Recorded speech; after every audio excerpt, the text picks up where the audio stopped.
Hello everyone, this is Frank and welcome back to my YouTube channel study with Aura में आपका बहुत बहुत बहुत स्वागत है। आज जो चैप्टर करने वाले हैं वो 11th क्लास के पॉलिटिकल सब्जेक्ट के चैप्टर कार्यपालिका को करने वाले हैं।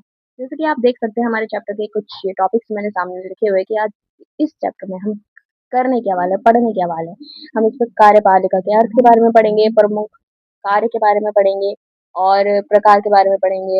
मतलब बहुत सारी चीजें, ये जो टॉपिक्स आपको दिख रहे हैं ना, इन सब के बारे में पढ़ेंगे। तो बिना किसी देरी के स्टार्ट करते हैं, चलो। कार्यपालिका वह सरकार है, वह अंग है जो विधायिका द्वारा बनाए गए कानूनों में को लागू करती है, शासन चलाती है तथा प्रशासन का संचालित करती है। मतलब प्रशासन का संचालन करती है। और भारत में कार्यपालिका स्वरूप एक संसदीय प्रणाली पर आधारित है। ठीक है।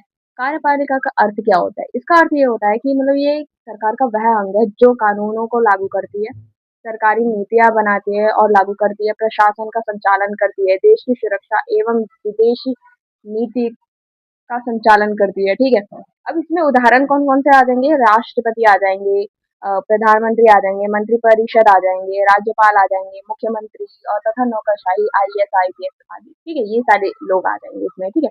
अब कार्यपालिका के प्रमुख कार्य कौन से हैं? कानूनों का क्रियान्वयन करना, मतलब संसद द्वारा बनाए गए कानूनों को लागू करना। ठीक है। प्रशासन चलाना, सरकारी विभागों का संचालन करना, नीति निर्माण बनाना, मतलब नई योजना और नई नीतियां बनाना। वित्तीय कार्य करने, वित्तीय कार्य मतलब बजट तैयार करना या सरकारी धन का उपयोग करना। विदेशी नीति के बारे में बात करूँ तो अन्य देशों से संबंध बनाए रखना। रक्षा कार्य की रक्षा कार्य का मतलब ये हो जाएगा कि सेना का संचालन एवं राष्ट्रीय सुरक्षा सुनिश्चित करना कि ये सारी चीजें ठीक है कि नहीं है। ठीक है। नियुक्तियां, उच्च अधिकारियों एवं न्यायाधीशों की नियुक्ति भी यही लोग करते हैं। ठीक है। कौन? कार्यपालिका के प्रमुख जो लोग आते हैं, जो उनके कार्य होते हैं। ठीक है।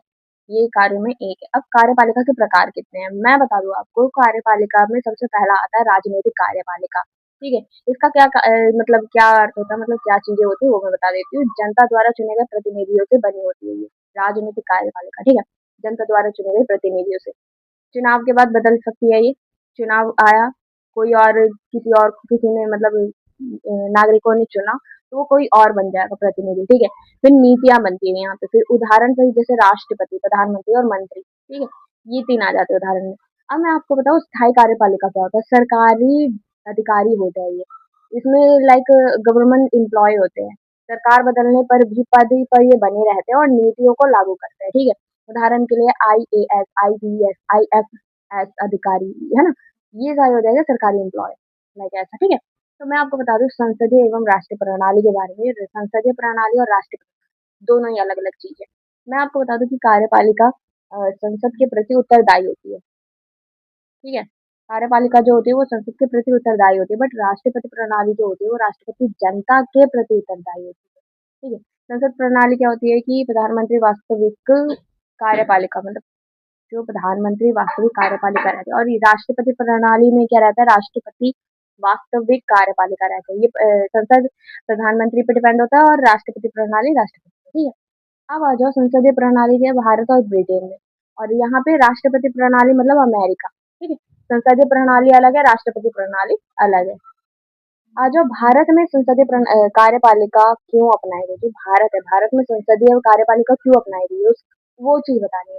लोकतांत्रिक उत्तरदायित्व सुनिश्चित करने के लिए। ठीक है। संसद का नियंत्रण बनाए रखने के लिए, विविधता वाले देश में सहयोगी शासन के लिए, ब्रिटिश ब्रिटिश शासन का अनुभव होने के कारण ये अपनाई गई। ठीक है। तानाशाह की मतलब जो संभावना है उसको कम करने के लिए भी कार्यपालिका को अपनाया गया। भारत का कार्य मतलब भारत की कार्यपालिका की संरचना क्या है, कैसी रहेगी, वो सारी चीजें बतानी है।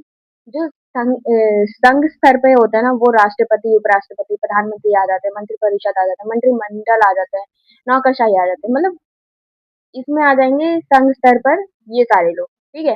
भारत की कार्यपालिका की संरचना ऐसे है। पहले राष्ट्रपति, उपराष्ट्रपति, फिर प्रधानमंत्री, फिर मंत्रिपरिषद, फिर मंत्रीगण, मंत्रिमंडल, फिर आएंगे नौकरशाही। ठीक है। अब राष्ट्रपति की बात करूँ तो इनका जो चुनाव होता है वो निर्वाचन मंडल द्वारा होता है। राष्ट्रपति का चुनाव जो होता है वो निर्वाचन मंडल द्वारा किया जाता है। ठीक है। निर्वाचन मंडल में शामिल होते हैं ये लोग जो संसद के निर्वाचित सदस्य होते हैं। ठीक है। राज्यों की विधान सभाओं के निर्वाचित सदस्य होते हैं।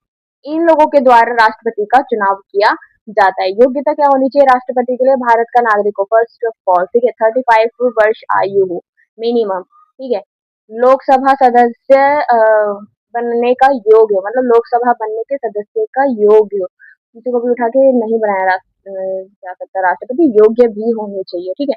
कार्यकाल 5 साल का होता है, कोई भी एक इंसान अगर जैसे बन रहा है तो वो 5 साल तक बन सकता है राष्ट्रपति, ठीक है, कार्यकाल 5 साल का रहता है। राष्ट्रपति की शक्तियों के बारे में कहूँ तो पहला जो है कार्यपालिका शक्ति, प्रधानमंत्री की नियुक्ति करते हैं, मंत्रियों की नियुक्ति करते हैं, राज्यपालों की नियुक्ति करते हैं, मतलब उच्च अधिकारियों की नियुक्ति करते हैं, ठीक है। कार्यपालिका शक्तियों में ये आ जाएंगे। विधायी विधायी शक्तियों में आ जाएंगे कि संसद का अधिवेशन बुलाना, संसद स्थगित कराना, लोकसभा भंग करना और विधेयकों पर हस्ताक्षर करना, ठीक है, ये विधेयक जो बनते हैं उन सब में हस्ताक्षर करना, ये विधायी शक्ति है, ठीक है। अब आ जाओ वित्तीय शक्ति। वित्तीय शक्ति में क्या हो जाएगा कि बजट प्रस्तुत करने की अनुमति दी जाती है, दे सकते हैं, ठीक है। धन विधेयक राष्ट्रपति की अनुमति से ही प्रस्तुत होता है, समझ रहे हो? धन विधेयक जो होता है ना, धन से रिलेटेड जो भी रिपोर्ट होते हैं, जो भी कानून होता है, वो राष्ट्रपति की अनुमति के ही द्वारा प्रस्तुत होते हैं। न्यायिक शक्ति क्या होता है? समाधान, मतलब क्षमा, दंड में कमी, दंड स्थगन, दंड परिवर्तन, ये भी वो कर सकते हैं राष्ट्रपति, ठीक है। अब आपातकालीन शक्ति की बात करूँ तो राज्य आपातकाल, वित्तीय आपातकाल, ठीक है। ये आपातकाल वो शक्ति यूज कर सकते हैं जिसमें राष्ट्रीय आपातकाल हो, राज्य आपातकाल हो और वित्तीय आपातकाल हो, ठीक है। फिर आ जाओ उपराष्ट्रपति। उपराष्ट्रपति में क्या होता है कि राज्यसभा के पदेन सभापति होते हैं, मतलब जो राज्यसभा होते हैं ना उनके पदेन सभापति होते हैं, राष्ट्रपति की अनुपस्थिति में रहने पर ये उनके कार्य करते हैं, ठीक है। इनका भी कार्यकाल जो होता है वो 5 वर्ष के लिए ही होता है, ठीक है। अब आ जाओ प्रधानमंत्री पे। प्रधानमंत्री भारत सरकार का वास्तविक कार्यपालिका प्रमुख होता है, ठीक है। नियुक्ति इनकी राष्ट्रपति करते हैं, आमतौर पर लोकसभा के बहुमत दल का नेता प्रधानमंत्री बनता है, नहीं तो राष्ट्रपति नियुक्त करता है, ठीक है। कार्य प्रधानमंत्री के कार्य क्या होते हैं? उनके कार्य होते हैं मंत्री परिषद की का नेतृत्व करना, नीतियां बनाना, राष्ट्रपति की सलाह, मतलब जो राष्ट्रपति है उनको सलाह देना, मंत्रियों के कार्यों का समन्वय करना, संसद में सरकार का नेतृत्व करना, ठीक है। तो ये प्रधानमंत्री के कार्य हो जाते हैं। मंत्रिपरिषद की बात करूँ तो मंत्रिपरिषद प्रधानमंत्री के नेतृत्व में कार्य करती है, ठीक है। इनके 3 स्तर होते हैं, कैबिनेट मंत्री, राज्य मंत्री और उपमंत्री। अब आ जाओ मंत्रिमंडल में। मंत्रिमंडल क्या होता है? वरिष्ठ मंत्रियों का समूह होता है, ठीक है। इसमें महत्वपूर्ण निर्णय लिए जाते हैं, सरकार का सबसे शक्तिशाली निकाय होता है ये, ठीक है। कौन? मंत्रिमंडल, ठीक है, भूलना नहीं है, कंफ्यूज नहीं होना है। नौकरशाही की बात करूँ तो नौकरशाही प्रशासन का स्थायी अंग होता है। जो नौकरशाही होता है ना वो प्रशासन का स्थायी अंग होता है, स्थायी अंग। जैसे सरकारी नीतियां लागू करना, सरकार को सलाह देना, प्रशासन चलाना, ये इनके कार्य होते हैं, ठीक है। अब कार्यपालिका और विधायक का संबंध देख लेते हैं। जो कार्यपालिका है और विधायिका है वो दोनों अलग अलग है, अलग अलग इनके उत्तरदायी और अलग अलग इनकी शक्ति है।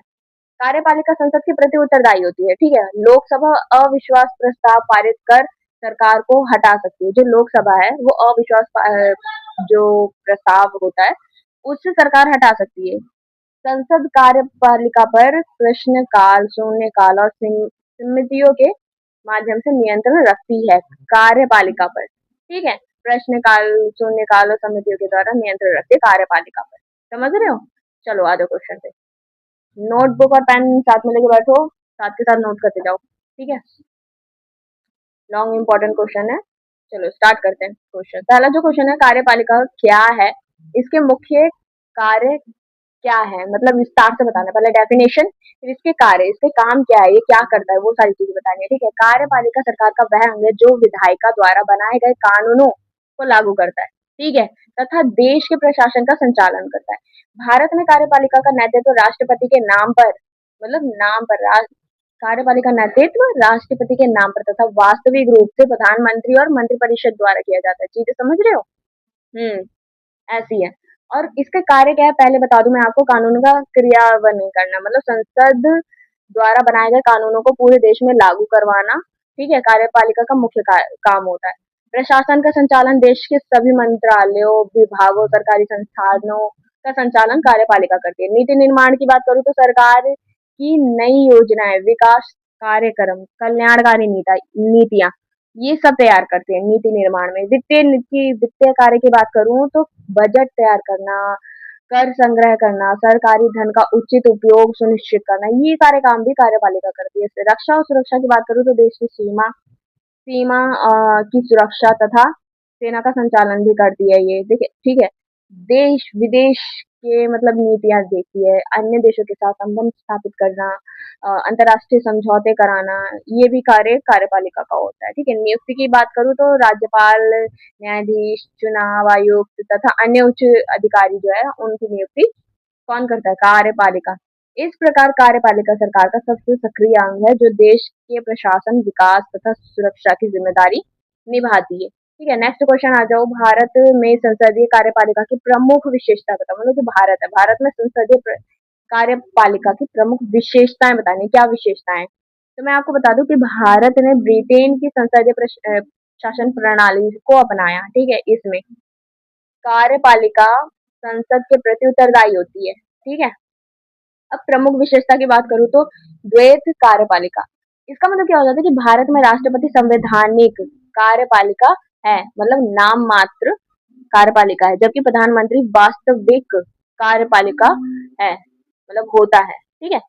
अब प्रधानमंत्री का नेतृत्व जो रहता है वो प्रधानमंत्री सरकार का प्रमुख होता है। सरकार का प्रमुख ही तो है प्रधानमंत्री, और मंत्रिपरिषद का नेतृत्व करता है। ठीक है। मंत्रिपरिषद की सामूहिक उत्तरदायी का मतलब हो जाएगा कि मंत्रिपरिषद जो है वो सामूहिक रूप से लोकसभा के प्रति उत्तरदायी होती है। ठीक है। संसद का नियंत्रण कह दूं, बता दूं आपको तो संसद प्रश्नकाल, शून्यकाल या फिर अविश्वसनीय प्रस्ताव के माध्यम से सरकार पर नियंत्रण रखती है कि वो कुछ गलत ना करे, वो कुछ ऐसा ना करे जो नागरिकों में असंतोष की भावना फैले। ठीक है। बहुमत का जो सिद्धांत है वो ये बताता है कि जिस दल या गठबंधन को लोकसभा में बहुमत प्राप्त होता है वही सरकार बनाता है। ठीक है। जिसको बहुमत ज्यादा प्राप्त होता है वो दल जीतता है या प्रतिनिधि जीतता है, वो आगे सरकार बनाता है। ठीक है। कार्यपालिका एवं विधायिका का घनिष्ठ संबंध। मंत्री संसद के सदस्य होते हैं। ठीक है। और संसद के प्रति उत्तरदायी होते हैं। निष्कर्ष ये निकलता है कि भारतीय संसदीय प्रणाली लोकतांत्रिक उत्तरदायित्व तथा जनता के प्रति जवाबदेही सुनिश्चित करती है। ठीक है। अब आ जाओ नेक्स्ट पे। राष्ट्रपति की शक्तियों एवं कार्यों का विस्तार से बताना है। मतलब जो राष्ट्रपति है उनकी शक्तियां कार्य दोनों ही बताने। राष्ट्रपति भारत के संवैधानिक प्रमुख है। ठीक है। संविधान के अनुसार संघ की समस्त कार्यपालिका शक्ति राष्ट्रपति में निहित है। ठीक है। किंतु वह अधिकांश कार्य प्रधानमंत्री एवं मंत्रिपरिषद की सलाह से करते हैं। ठीक है। अब आ जाओ इनकी शक्तियों पे। कार्यपालिका शक्ति, जो राष्ट्रपति की शक्ति होती है उसमें से सबसे पहला आता है कि कार्यपालिका की शक्ति। ठीक है। अब मैं उसमें आपको बता दूं कि प्रधानमंत्री की नियुक्ति करना, प्रधानमंत्री की नियुक्ति करने के बाद फिर वही मंत्रियों की नियुक्ति करना, राज्यपालों की नियुक्ति करना, उच्च अधिकारियों की नियुक्ति करना। तो सबसे पहला काम यही होता है, नियुक्ति करना, कार्यपालिका शक्ति है। विधायी शक्ति में क्या आ जाएगा कि संसद का अधिवेशन बुलाना, संसद स्थगित करना, लोकसभा भंग करना, विधायकों को पर हस्ताक्षर करना, आवश्यकता पड़ने पर आदेश देना, मतलब अध्यादेश जारी करना। ठीक है। अध्यादेश जारी करना। वित्तीय शक्ति की बात करूँ तो इनके पास जो वित्तीय शक्ति होती है उसके अनुसार बजट राष्ट्रपति की अनुमति से प्रस्तुत किया जाता है। ठीक है। धन विधेयक उनकी पूर्व अनुशंसा से ही प्रस्तुत होता है। ठीक है। न्यायिक शक्ति की बात करूँ तो राष्ट्रपति दया याचिका स्वीकार कर सकते हैं, क्षमादान स्वीकार कर सकते हैं, क्षमादान दे सकते हैं, सॉरी क्षमा दान दे सकते हैं। ठीक है। दंड परिवर्तन कर सकते हैं, दंड स्थगित कर सकते हैं, मतलब दंड ना मिले उसको जो क्षमा है वो कर रहा है, मांग रहा है। ठीक है। दंड में कमी कर सकते हैं, तो ये राष्ट्रपति कर सकते हैं। ठीक है। आपातकालीन शक्तियां क्या हो जाएगी? राष्ट्रीय आपातकालीन इमरजेंसी जो लगती है वो ये लगाते हैं। ठीक है। लगा सकते हैं। राज्य आपातकाल राष्ट्रपति लगा सकते हैं। ठीक है। वित्तीय आपातकाल ये भी राष्ट्रपति के पास शक्ति होती है, ये भी इमरजेंसी को लगा सकते हैं। निष्कर्ष ये निकलता है कि राष्ट्रपति संविधान के संरक्षण है तथा भारतीय लोकतंत्र की निरंतरता और स्थिरता बनाए रखने में महत्वपूर्ण भूमिका निभाते हैं। नेक्स्ट, प्रधानमंत्री की शक्तियों एवं कार्यों की विस्तार से व्याख्या कीजिए। जो प्रधानमंत्री है, इंपॉर्टेंट क्वेश्चन है, राष्ट्रपति और प्रधानमंत्री की शक्तियां कार्य। ठीक है। लिखते जाना साथ के साथ। चलो शक्ति और कार्य देख लेते हैं प्रधानमंत्री जी के। प्रधानमंत्री भारत सरकार के वास्तविक कार्यपालिका प्रमुख होते हैं, ठीक है। वह सरकार के सभी महत्वपूर्ण निर्णयों का नेतृत्व करते हैं, ठीक है। अब इनके कार्य क्या है? मंत्री परिषद का गठन, राष्ट्रपति को मंत्रियों के नाम सुझाते हैं, ठीक है। मंत्री परिषद का नेतृत्व करते हैं, सभी मंत्रियों के कार्य का समन्वय करते हैं। नीति निर्माण, मतलब सरकार के नीतियां एवं योजना तैयार करते हैं। राष्ट्रपति के प्रमुख सलाहकार होते हैं, मतलब राष्ट्रपति के सभी प्रशासनिक मामलों में सलाह देते हैं। संसद का नेतृत्व, मतलब लोकसभा में सरकार का प्रतिनिधित्व करते हैं। विदेशी नीति का मतलब ये हो जाएगा कि अन्य देशों के साथ संबंध का संचालन करते हैं। दोस्ती मैत्रीपूर्ण भावना, दोस्त बनते हैं कि बाहर देशों से भी हमारा फायदा हो, ऐसा, ठीक है। राष्ट्रीय सुरक्षा, मतलब रक्षा एवं सुरक्षा संबंधी निर्णयों में महत्वपूर्ण भूमिका निभाते हैं। निष्कर्ष की बात करूं तो आपको मैं बता दूं कि प्रधानमंत्री भारतीय शासन व्यवस्था के सबसे प्रभावशाली पदाधिकार हैं तथा सरकार के वास्तविक प्रमुख माने जाते हैं, ठीक है। आ जाओ नेक्स्ट क्वेश्चन पे। मंत्री परिषद और मंत्रिमंडल में क्या अंतर है वो बताना है। मंत्री परिषद, मंत्रिमंडल दोनों ही प्रधानमंत्री के नेतृत्व में आते हैं, ठीक है। परंतु दोनों में अंतर है। अब अंतर क्या है? मंत्री परिषद जो होता है वो सभी स्तर के मंत्री शामिल होते हैं, तो सभी स्तर के, छोटे से बड़े सब, ठीक है। बट मंत्रिमंडल में केवल वरिष्ठ मंत्री शामिल होते हैं, मतलब बड़े मंत्री शामिल होते हैं, ठीक है। अब मंत्री परिषद में क्या होता है? इनका आकार बड़ा होता है, ठीक है। इनका आकार बड़ा इस वजह से होता है, छोटे से लेकर बड़े तक सभी मंत्री इसमें शामिल है, तो इसका आकार बड़ा होता है। बट मंत्रिमंडल में इनका आकार छोटा होता है, क्योंकि एक ही सब बड़े ही मंत्री है, तो ना फिर छोटों की कमी तो खलेगी ना, तो वो फिर छोटे ही आकार हो जाते हैं, इनका आकार छोटा हो जाता है। मंत्री परिषद यह व्यापक निकाय है और मंत्रिमंडल क्या है? यह प्रमुख निर्णय लेने वाले निकाय है, ठीक है। मंत्री परिषद जो है वो प्रशासनिक कार्य में सहयोग करते हैं, बट मंत्रिमंडल जो है वो महत्वपूर्ण नीतिगत निर्णय लेते हैं, ठीक है। ये सहयोग करते हैं और ये नीतिगत मतलब निर्णय लेते हैं। निष्कर्ष देखूं तो मंत्रिमंडल और मंत्री परिषद का ही छोटा और अधिक शक्तिशाली भाग है। आ जाओ नेक्स्ट क्वेश्चन पर। भारत में राष्ट्रपति और प्रधानमंत्री की शक्तियों का तुलना करना है। अब देखो, आप लोगों को पता है राष्ट्रपति अलग है, प्रधानमंत्री अलग है। भारत में राष्ट्रपति संवैधानिक प्रमुख है, जबकि प्रधानमंत्री जो है वास्तविक कार्यपालिका प्रमुख है, ठीक है। राष्ट्रपति क्या है? संवैधानिक प्रमुख और प्रधानमंत्री वास्तविक प्रमुख। राष्ट्रपति नियुक्ति करते हैं, ठीक है। प्रधानमंत्री सरकार का संचालन करते हैं। राष्ट्रपति मंत्री परिषद की सलाह से कार्य करते हैं और प्रधानमंत्री प्रधानमंत्री जो है वो मंत्री परिषद का नेतृत्व करते हैं, ठीक है। अब राष्ट्रपति क्या होता है? वो नामात्र की कार्यपालिका होते हैं, बट प्रधानमंत्री जो है वो वास्तविक कार्यपालिका होते हैं, ठीक है। राष्ट्रपति की बात करूं तो राष्ट्रपति राष्ट्र का प्रथम नागरिक माना जाता है। राष्ट्र का जो प्रथम नागरिक होता है ना, वो राष्ट्रपति को ही माना जाता है, ठीक है। अब प्रधानमंत्री जो होता है वो सरकार का प्रमुख माना जाता है, ठीक है। निष्कर्ष ये निकलता है कि भारतीय संसदीय प्रणाली में राष्ट्रपति गरिमा एवं संविधान के प्रतीक है। क्या समझे? कुछ समझे?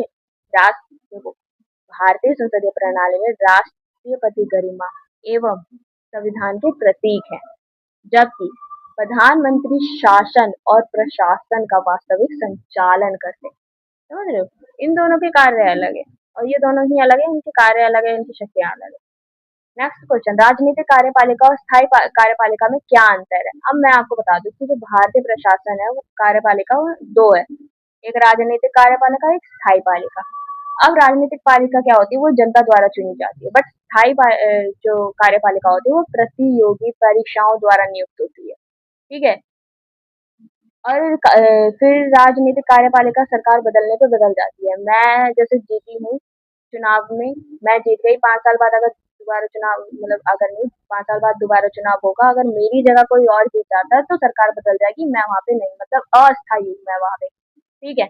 अब स्थायी में क्या होगा कि सरकार बदले ना बदले कुछ भी हो, सरकार बदल जाएगी, पर ये नहीं बदलती, स्थायी कार्यपालिका नहीं बदलती। सरकार बदले पर नहीं बदलती, ये नहीं बदलती, ठीक है। टाइपिंग मिस्टेक हुआ है थोड़ा, बच्चों एडजस्ट कर लेना, इसको ठीक कर लेना, ठीक है। राजनीतिक कार्यपालिका का मतलब क्या हो जाएगा कि यहाँ पे नीतियां बनती है, बट स्थायी पालिका जो है नीतियां लागू करती है, उदाहरण राजनीतिक कार्यपालिका के प्रधानमंत्री और मंत्रीगण हो जाएंगे, ठीक है। और स्थायी में आईएएस, आईपीएस, आईएफएस अधिकारी जो होते हैं वो आ जाएंगे, ठीक है। दोनों मिलकर देश के प्रशासन को सुचारू रूप से चलाते हैं, बहुत सही रूप से चलाते हैं कि देश अच्छे से जल्दी ग्रोथ करे, प्रगति की ओर जाए, ठीक है। राजनीतिक कार्यपालिका नीतियां बनाती है और स्थायी पालिका उसे लागू करती है प्रभावी ढंग से, ठीक है। तो इसी क्वेश्चन के साथ चैप्टर यहीं पे समाप्त होता है। मिलते हैं नेक्स्ट वीडियो में न्यू चैप्टर के साथ। तब तक के लिए आई होप आपने ये नोट कर लिया होगा। ज्यादा नहीं था क्वेश्चन, 7 ही क्वेश्चन थे इसमें, ठीक है। बाकी अगर जैसे कुछ होता है, अगर आप लोग मुझे कमेंट करते हो कि सभी चैप्टर के बस क्वेश्चन से क्वेश्चन करवाओ, नोट्स मत कराओ, तो वो भी आपको मिल जाएंगे, ठीक है। सारी चीजें मिल जाएगी, आप एक बार कमेंट करो। एक कमेंट भी आएगा ना किसी एक बच्चे का कि हाँ मुझे इस चैप्टर का ये टॉपिक ये अच्छे से एक्सप्लेन कर दो, वो भी आपको समझा दिया जाएगा। कोई फिक्र की बात नहीं है, ठीक है। फिर मिलते हैं नेक्स्ट वीडियो में। तब तक के लिए be happy, stay safe, stay healthy बच्चों। बाय।